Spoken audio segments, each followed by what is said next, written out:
So unsupported, we've already went through how to fire with your support hand. We've already went over how to do a proper transition. But now we're going to work on unsupported firing. So whichever hand happens to be your new support hand, you're going to have to give it a job to do. I would say reach up here, grab a hold of something, grab your shirt, grab your vest, grab your plate carrier, grab something up here up top, and then cinch down on it. Sympathetic reflex, if I start squeezing real hard with my support hand, guess what's going to happen here in this hand? It's going to help me with my grip. But keep in mind, we start squeezing too hard with our new primary hand, sympathetic reflex will also affect your trigger finger. So I start squeezing down real hard with these three fingers, and this finger automatically wants to start curling in on me the harder I start squeezing, okay?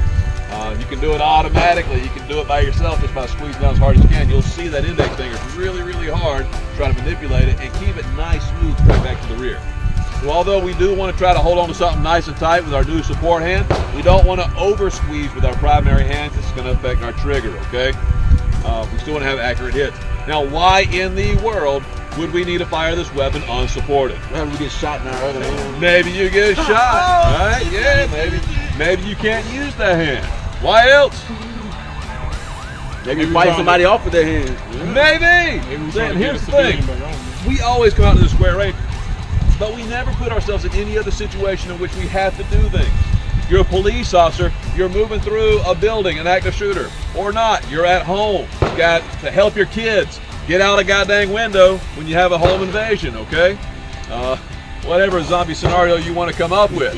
I might need my support hand for other things. That's why it's for support functions, okay? So whether it's grabbing my kids and pulling them while shooting at the same time, or for you, maybe you're trying to push somebody off or hold them back, or in an active shooter situation, you're getting people out of your way so that you can get that accurate shot on the person you need to, because they're all in your face going, oh my God, help me, help me, help me.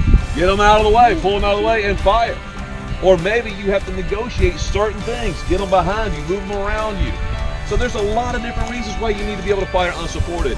And if you ever get your hands on one of these long guns, you do the shotgun class, the rifle class, you're gonna have to be able to fire your support weapon, your secondary weapon, unsupported, because your other hand is going to be occupied. What will it be occupied with? Another weapon, another gun, okay? Now, this is not an incapacitation exercise. So if it comes time to do a reload, I don't want to see anybody doing like this and tucking the weapon and trying to go. That, they kept this, you know how down here. We know this. We ready. This is a live fire exercise. We don't even want to blow the balls off or anything like that. So this is not an incapacitation. If you've got to perform some type of support action, like a malfunction clearing or something like that, take your support hand and clear the malfunction, all right? No, don't do that.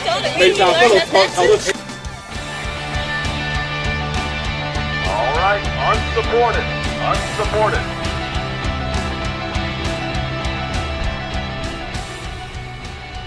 In every exercise, you'll notice how we drag the bag, or what we refer to our bag of skills. Everything we learn, we throw it in our bag. We drag it along for each skill, for each exercise. So you're going to see us do things every time the same way. We're going to get off the X. We're going to clear malfunctions the same way. We're going to fire primary and support hand and do proper transitions, practice safety gun positions.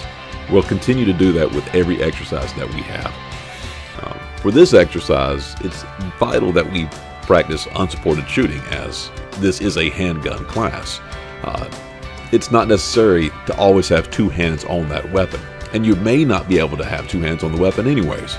Firing unsupported in both primary and support hand are important, because if we were in a long gun class and had a transition to our secondary weapon, which would be the handgun, we'd probably be trying to hold on to a long gun and shoot with our other hand. Or you may be trying to do something with your other hand, like keep a child behind you, or open doors, move through obstacles.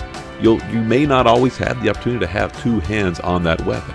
So firing unsupported is something we have to practice and be pretty proficient at.